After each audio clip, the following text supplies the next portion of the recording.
أكبر كدبة عايشين بيها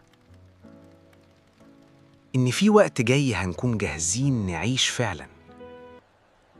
المشكلة مش إنك مش عايش، المشكلة إنك مأجل حياتك، وده بيحصل من غير ما تاخد بالك.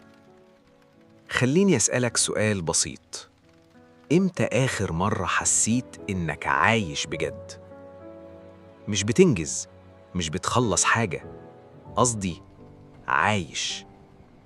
أنا اكتشفت حاجة مريحة ومخيفة في نفس الوقت، إننا بقينا نعيش حياتنا كلها كأنها مرحلة تجهيز.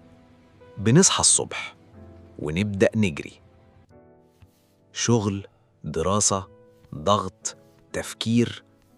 بس كل ده ليه؟ عشان لحظة في المستقبل بنقول فيها كده أنا جاهز أعيش، لما أخلص، لما أستقر، لما أبقى فاضي. بس عمرك سألت نفسك هو لما دي بتيجي فعلاً؟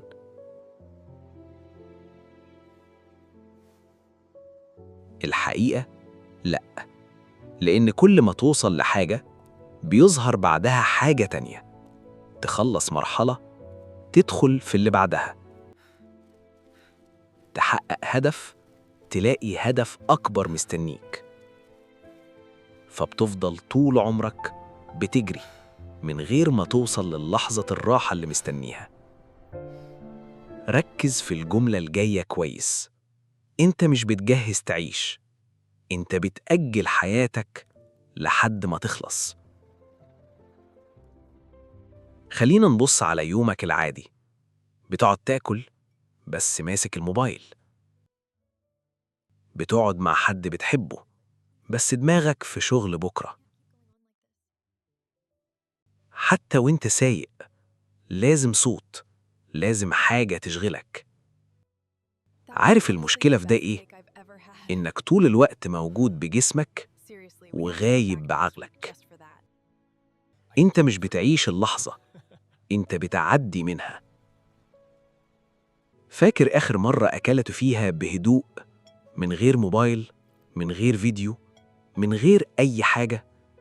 آخر مرة حسيت بطعم الأكل فعلاً؟ فاكر آخر مرة قعدت مع حد وسمعت كل كلمة بيقولها من غير ما تسرح؟ الحاجات دي بسيطة، بس هي دي الحياة.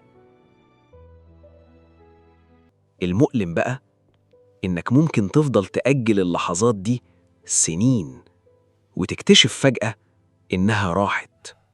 ناس كانت في حياتك وما بقوش موجودين.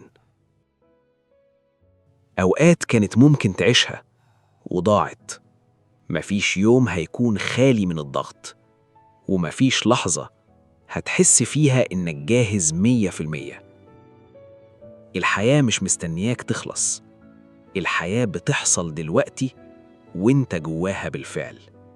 الفكرة مش إنك تسيب طموحك ولا إنك تبطل تسعى، الفكرة إنك تعيش وإنت بتسعى، إنك تبقى حاضر في الأكل، في الكلام، في اللحظة، إنك توقف الأوتوبايلوت وتمسك حياتك بإيدك.